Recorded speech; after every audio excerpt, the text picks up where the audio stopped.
Open heart surgery کا پہلا تصور میرے نبی کے سے شروع کیا گیا ہے کہ جب آپ کو معراج پہ لے جانے لگے، ام ہانی کے گھر سے آپ کو جبریل نے لیا اور حتیم میں آئے۔ حتیم وہ چھوٹی وال دیوار ہے جو بیت اللہ کے ساتھ، اس میں خالی جگہ، یہ بیت اللہ کا اندر ہے۔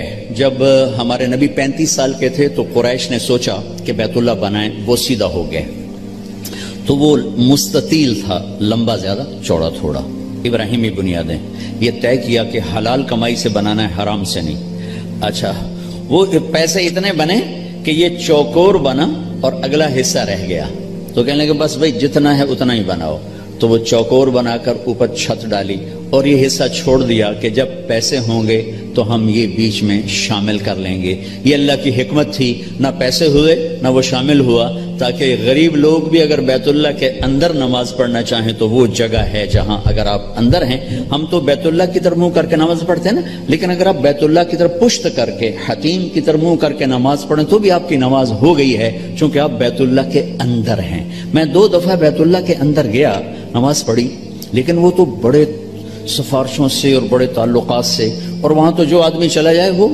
بیت اللہ کے اندر ہے، تو آپ کو حتیم میں لے جایا گیا۔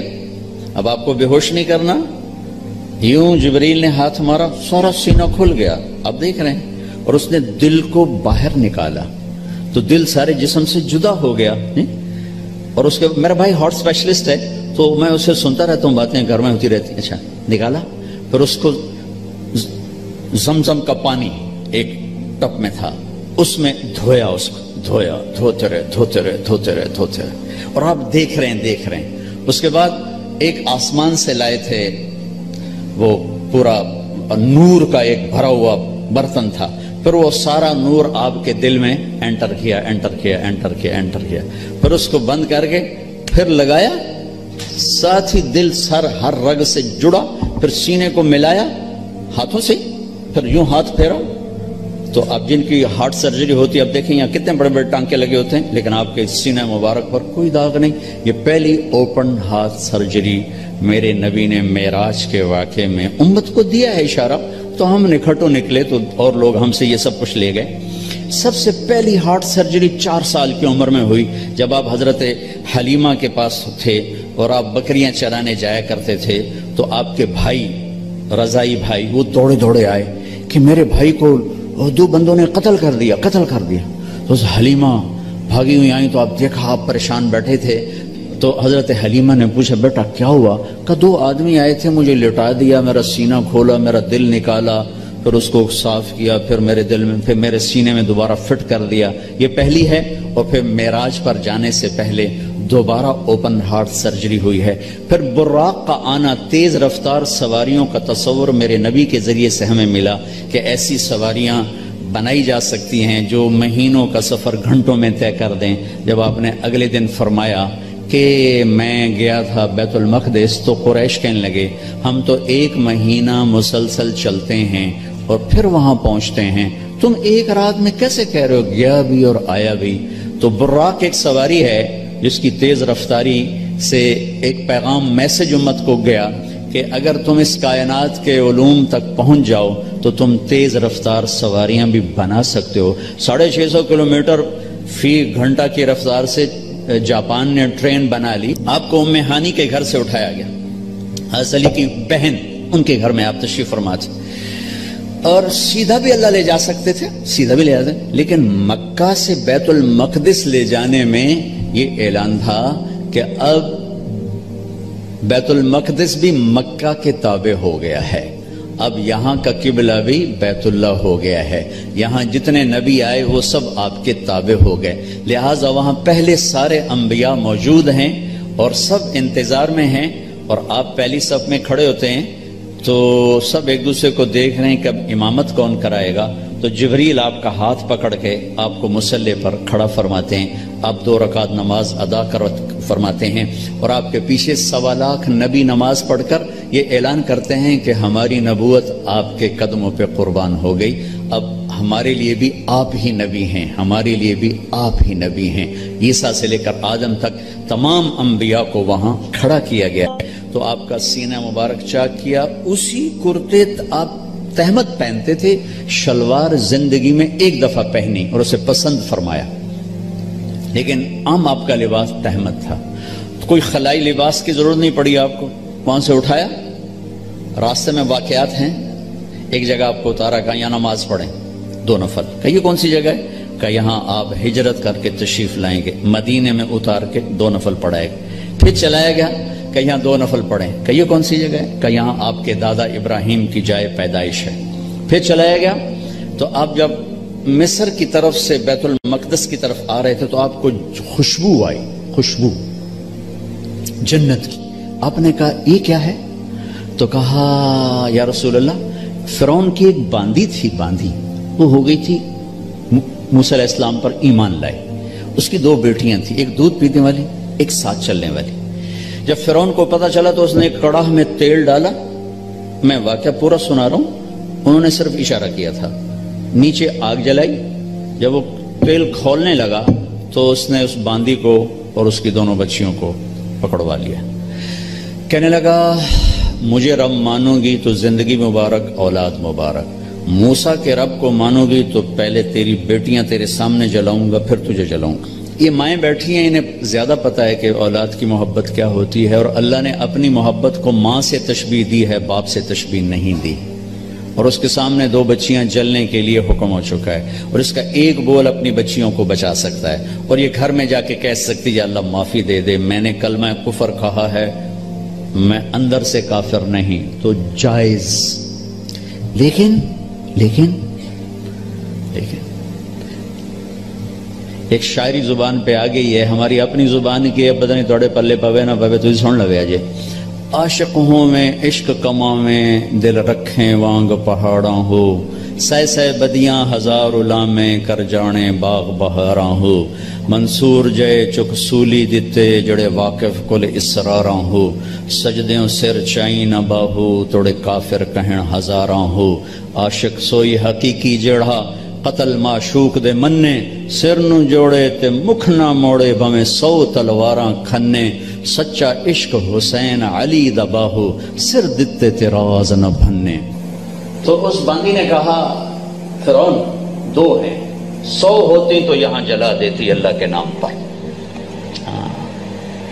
اس کو غصہ چڑھا، اس نے بڑی کو پکڑوایا اور یوں ڈالا. وہ چیختی رہی، مچھلی کی طرح تل گئی. پھر چھوٹی کو کھینچا اور اس کے سامنے یوں ڈال دیا، اس کی تو آہ بھی نہ نکلی. جب اس کو کھینچا تو نے کہا میری ایک خواہش. کیا؟ کہ جب میں بھی جل جاؤں تو ماں بیٹیوں کو جدا نہ کرنا، ہماری ہڈیاں کٹھی دفن کرنا کہیں. فرعون نے کہا ہاں ہو جائے. کود گئی وہ بھی، ان کی ہڈیاں نکال کے ایک جگہ دبا دی گئیں. یہ واقعہ ہے. اب میرے نبی وہاں سے گزرتے ہیں، مصر قریب ہوتا ہے، آپ کو جنت کی خوشبو آتی ہے تو آپ فرماتے ہیں یہ خوشبو کہاں سے ہے؟ تو جبریل کہتے ہیں یا رسول اللہ، جہاں فرعون کی باندی اور اس کی بیٹیوں کی ہڈیاں دفن ہیں، جس دن یہ دفن ہوئی تھیں اس دن سے آج تک اور قیامت تک یہ خوشبو اسی طرح اٹھتی رہے گی، کائنات مہکتی رہے گی. آگے میری بات ہے اور یہ پیغام جاتا رہے گا کہ یہ بھی زندگی کا ایک انداز ہے، اور یوں بھی زندگی گزاری جاتی ہے. جو کسی مقصد کے لیے جیتے ہیں اور مقصد پر مرتے ہیں وہ حسین بن جاتے ہیں، اور جو صرف پیسے پر جیتے ہیں اور پیسے پر مرتے ہیں وہ یزید بن جاتے ہیں. میری تاریخ گواہ ہے کہ اللہ نے اپنے قریب ترین لوگوں کو نیزوں پہ چڑھا دیا اور بدماشوں کو فرعون بنا کے تخت پہ بٹھا دیا. ہم کربلا محرم آتا ہے تو ہم سب حسین کے لیے روتے ہیں، محرم جاتا ہے تو سب یزیدی لبادے میں ہوتے ہیں. یہ کون سی تہذیب ہے، یہ کون سا کمال ہے، یہ کون سا ایمان ہے. پھر آپ کو بیت المقدس اتارا گیا، براق باندھ دیا گیا. دنیا دارالاسباب ہے، نبی کو اسباب دیے گئے، سواری پر لایا گیا، سواری پر. جب آگے جانا ہے تو اوپر والا جہان اسباب کا جہان نہیں ہے، وہ قدرت کا جہان ہے. تو براق وہاں باندھ دیا گیا اور اگلا سفر اب براق کے بغیر نہیں، 2 نفل پڑھائے گئے. اچھا ایک اور عجیب واقعہ یاد آ گیا. اس رات بیت المقدس کا دروازہ بند کرنے کی پوری کوشش کی چوکیدار نے، دروازہ نہیں بند ہوا. تو اس نے مستری بلائے کہ یہ دروازہ نہیں بند ہو رہا، اور اپنے بڑے پادری کو بلائے کہ حضرت یہ دروازہ نہیں بند ہو رہا. تو مستریوں نے کہا کہ وہ ڈاٹ ہوتی تھی نا، ڈاٹ کہ وہ تھوڑی سی نیچے آ گئی ہے، وہ اس نے پریشر اوپر ڈال دیا تو دروازہ بند نہیں ہوگا، صبح ٹھیک کر دوں گا۔ وہ جو بڑے پادری تھے نا، انہوں نے کہا بیٹا یہ ڈاٹ کا چکر نہیں، آج آخری نبی کی آمد ہے یہاں، یہ اس وجہ سے ان کے اکرام میں یہ دروازہ کھلا ہوا ہے، صبح خود ہی ٹھیک ہو جائے گا۔ یہ پادری بعد میں ایمان لے آئے تھے جب اللہ کے نبی نے دعوت نامہ بھیجا تھا، پھر ان کو عیسائیوں نے قتل بھی کر دیا تھا۔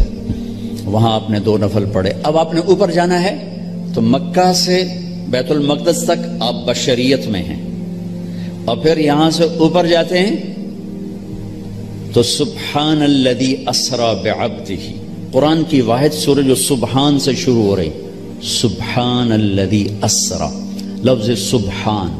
سبحان میں کیا پیغام ہے کہ اللہ تمہارے قوانین سے پاک ہے، تمہارے مادی قوانین سے پاک ہے۔ مادے کا قانون یہ ہے کہ اس لباس میں کوئی سپیس میں نہیں جا سکتا، مادے کا قانون یہ ہے کہ اس لباس میں سپیس میں جاتے ہی پھٹ جائے گا، چونکہ جو ہمارے اوپر ہوا کا پریشر ہے، جب ہوا سے اوپر جائیں گے اور پریشر ریلیز ہوگا تو ہم خود بم بن کے پھٹ جائیں گے۔ ہر مرد عورت کے اوپر 280 من ہوا کا پریشر ہے، اس پریشر کو روکنے کے لیے ہمارے اندر پریشر ہے۔ جب ہم اوپر جائیں گے تو دھڑوں ایک دھماکہ ہوگا، چونکہ اوپر سے ہوا ہٹے گی تو ہم پھٹیں گے۔ اس پریشر کو مصنوعی طور پر راکٹ میں کریٹ کیا جاتا ہے لباس کے اندر، اس کے اندر، تب ہم اوپر جاتے ہیں کہ تمہارا رب ان سارے قوانین سے پاک ہے، سبحان سبحان۔ اوپر جانے کے لیے آسرا چاہیے، جبریل نہیں، جبریل کا آسرا بھی نہیں چاہیے، سبحان تمہارے قانونوں کا محتاج نہیں ہے۔ اتنی لمبی کائنات میں رات کے اندر سفر پورا ہو جائے گا، کیسے ہوگا؟ نہیں ہو سکتا، ہو سکتا ہے، کیوں؟ سبحان کہ تیرا رب زمان کا بھی مالک ہے، مکان کا بھی مالک ہے۔ ٹائم کو روکنا، زمانے کو روکنا، مکان کو روکنا تمہارے لیے ناممکن ہے، تیرے رب کے لیے ممکن ہے۔ آئنسٹائن مر رہا تھا تو کسی نے کہا تیرے جیسا سائنسدان بھی مر رہا ہے، کہنے لگا ہاں، ٹائم سے باہر نکال دو تو میری موت نہیں ہوگی، موت سے بچ جاؤں گا، اور ٹائم سے باہر مجھے کون نکالے گا؟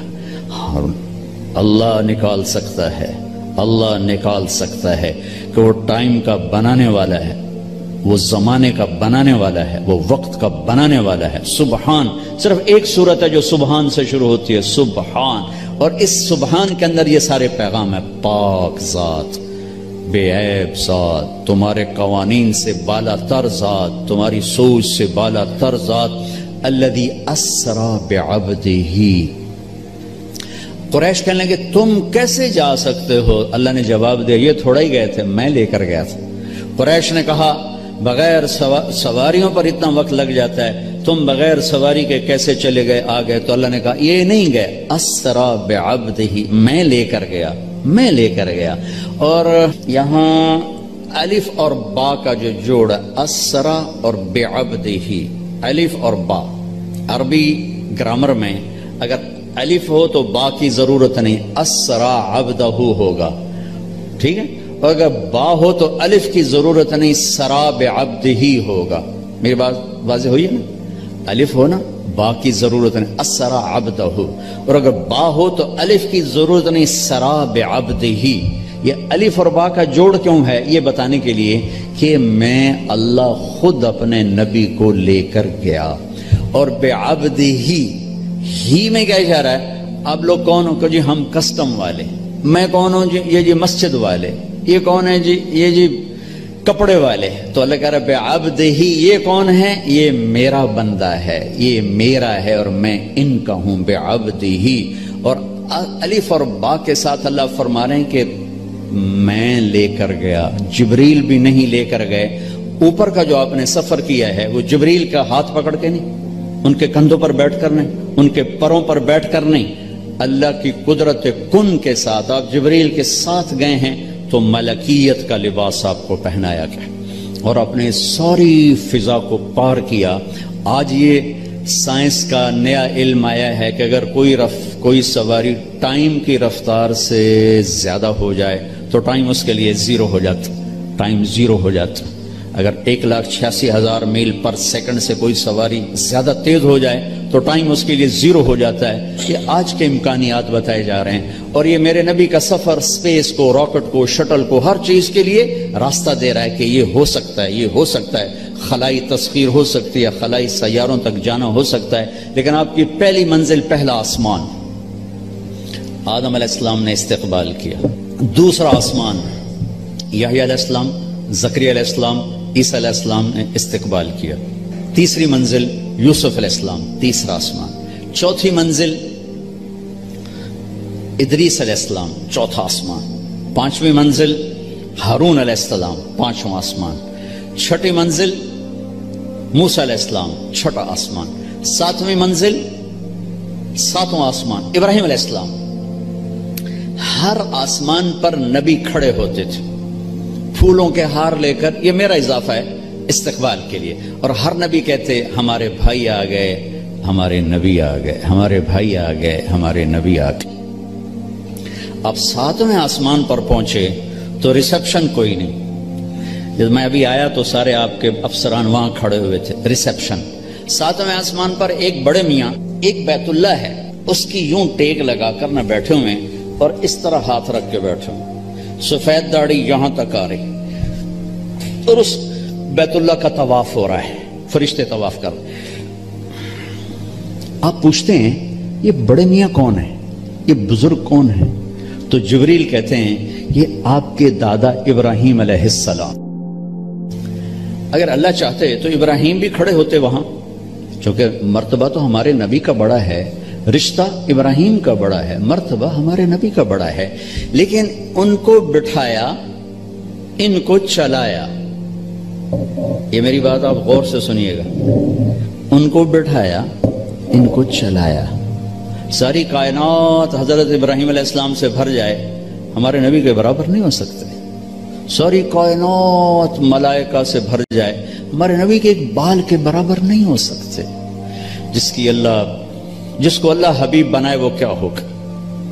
جس کے چہرے کی قسمیں والضحیٰ، جس کی زلفوں کی قسمیں واللیل اذا سجا، جس کے شہر کی قسم وہذا البلد الامین، جس پر اتری کتاب کی قسم قاف والقرآن المجید، جس کی جان کی قسم لعمرک انہم لفی سکرتہم یعمہون، جس کا وکیل صفائی بن کے قسم والنجم اذا ہوا ما ضل صاحبکم وما غوا، جس کو تسلیاں دینے کے لیے قسم والضحى واللیل اذا سجا ما ودعک ربک وما قلا، جس کے بول کی قسم وقیل ہی یا رب ان هؤلاء قوم لا یؤمنون، جس کو رحمت للعالمین کا ٹائٹل وما ارسلناک الا رحمت للعالمین وما ارسلناک الا کافۃ للناس بشیرا ونذیرا، جس سے اللہ لاڈ سے کبھی محمد، کبھی احمد، کبھی ماہی، کبھی حاشر، کبھی عاقب، کبھی فاتح، کبھی خاتم، کبھی ابو القاسم، کبھی طٰہٰ، کبھی یاسین، کبھی مزمل، کبھی مدثر، کبھی شاہد، کبھی مبشر، کبھی نذیر، کبھی داعی الی اللہ، کبھی سراج منیر. دیکھو تو صحیح اللہ کیا لاڈ کر رہا ہے اپنے نبی کے. یہ بیت اللہ کی دیوار ہے آسمان، یہ ایک بڑے میاں بیٹھے ہوئے ہیں اور یہ کائنات کی عظیم ہستی آتے ہیں اور یہ ادھر جا رہے ہیں، وہ ادھر نہیں آ رہے کہ یہ باپ ہیں، یہ بیٹے ہیں، اور اس آگے جانے میں باپ کو عزت دینی ہے اور بیٹے نے گھٹنوں کو چھونا ہے اور امت کو پیغام دینا ہے کہ رشتوں کا تقدس ہمیشہ باقی رکھنا ہوگا، چاہے آخری نبی ہی کیوں نہ ہو، چاہے آخری رسول ہی کیوں نہ ہو. رشتوں کو تولا نہیں جا سکتا، ناپا نہیں جا سکتا، پیسوں پہ نہیں تولنا. رشتہ رشتہ ہوتا ہے. یہ چلے، وہ کھڑے ہوئے. سارے نبیوں نے کہا بھائی آ گئے. ابراہیم نے کہا میرا بیٹا آ گیا، میرا بیٹا آ گیا، میرا بچہ آ گیا. میرے نبی آ گئے. نبی بھی کہا میرے نبی آ گئے. وہ کہا میرا بیٹا آ گیا، میرا بچہ آ گیا. پھر گلے لگایا، پھر ماتھا چوما. یہ کسی نے نہیں کیا، یہ ابراہیم نے کیا. گلے لگایا، ماتھا چوما، آگے روانہ کیا. ایک پیغام ڈیلیور کیا کہ میرے نبی آپ اتنے مقام کے ہو کر بھی اپنی امت کو پیغام دیں کہ اپنے باپ کے آگے سر جھکائیں. اپنی امت کو پیغام دیں کہ ماں باپ کے رشتے کے سامنے اولاد کو بھی جھکنا پڑتا ہے. ابراہیم ملے اور آپ جانے لگے تو کہا بیٹا اپنی امت کو میرا سلام کہہ دینا. سبحان اللہ.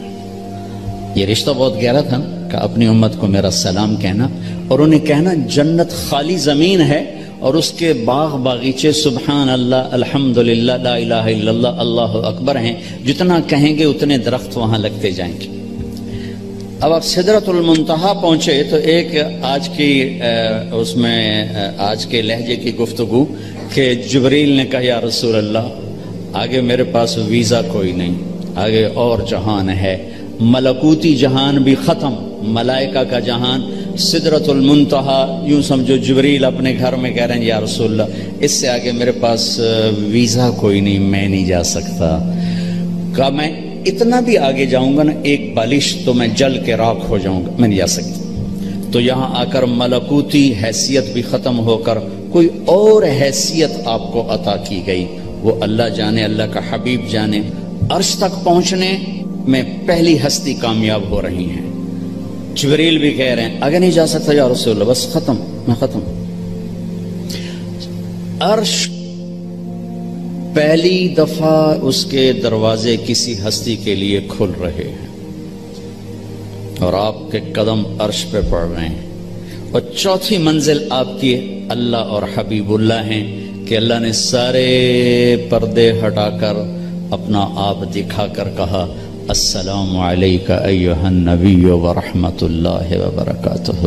اے میرے محبوب آپ کا رب آپ کو سلام پیش کرتا ہے۔ اور یہاں حبیب اور حبیب اللہ میں ملاقات ہے۔ ثم دنا فتدلى فكان قاب قوسین او ادنى، یہ لفظ آپ نے سنا ہوگا قاب قوسین، قاب قوسین۔ میں آپ کو آج اس کی تصویر بنا کے دکھاتا ہوں کہ قاب قوسین کا مطلب کیا ہے۔ عربوں میں اکثر لڑائی ہوتی رہتی تھی، جب ان میں صلح ہوتی تھی تو قبیلوں کے سردار کٹھے ہوتے تھے اور صلح ہو رہی۔ صلح کیسے ہوتی تھی؟ یہ ایک کمان ہے عرب سردار کے ہاتھ میں، یہ دوسری کمان ہے دوسرے عرب سردار کے ہاتھ میں، ان دونوں کی لڑائی ہے۔ یہ دو عرب سردار ان میں صلح کروا رہے ہیں، یہ دو ساتھ ان کے اس صلح کو پورا کرنے کے لیے آ رہے ہیں۔ اب یہ ایک محفل ہوتی تھی تو ایک عرب سردار اٹھ کے اپنی کمان یوں کرتا تھا، یہ کمان کا وہ دھاگا ہے جس کے اوپر تیر کھینچا جاتا تھا، اور یہ وہ لکڑی ہے، ٹھیک ہوگی یہ۔ اب یہ یوں آ کر اپنی کمانوں کے سرے یوں ملا دیتے تھے۔ آپ دیکھ رہے ہیں سارے، یہ قوس، یہ قوس، قوس کہتے ہیں کمان کو، یہ قاب ہے، یہ قاب، قاب قوسین، دو کمانوں کی قاب، یہ اور یہ اور یہ قاب، اور یہ قوس، یہ قوس۔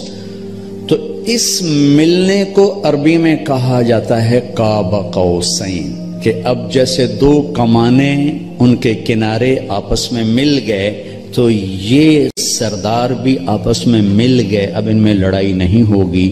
اس محاورے کو اللہ نے اپنے اور حبیب اللہ کے لیے استعمال کیا، فکان قاب قوسین، کہ میرا حبیب میرے قریب ایسے ہوا جیسے دو کمانوں کے کنارے قریب ہوتے ہیں۔ اگلی عجیب بات بتاؤں، او ادنا، او ادنا، اس کی کیفیت صرف اللہ جانتا ہے کہ نہیں میرے حبیب اس سے بھی زیادہ میرے قریب ہو گئے۔ میرے بھائیوں، اس ہستی کو آئیڈیل بنا کے چلو، مزے کرو گے اللہ کی قسم، اور آپ کی نسلیں مزے کریں گے۔ اگر آپ لوگوں کی جیبوں پہ ڈاکے ڈالتے رہے، نہ آپ سکھی رہو گے نہ آپ کی نسلیں سکھی رہیں گی۔ 60 کی دہائی کے ایک چیئرمین پورے مغربی پاکستان کے ہمارے قریبی رشتہ داروں میں تھے، انہیں حرام دولت کے ڈھیر لگا دی، پھر اچانک مر گئے۔ ایک دن ان کا بڑا بیٹا کہہ رہا تھا کاش ہمارا باپ ہمارے لیے حرام کٹھا نہ کرتا تو کوئی خوشی کا دن ہم بھی دیکھ لیتے۔ اور میں نے اس آدمی سے ان کانوں سے سنا، میں اج مر جاواں میری دھی نو کسے دی پرواہ کوئی نہیں۔ بیٹی کمزور ہوتی ہے نا، بیٹوں کا نام نہیں لیتا، بیٹی، میں اج مر جاواں میری دھی نو کسے دی پرواہ کوئی نہیں۔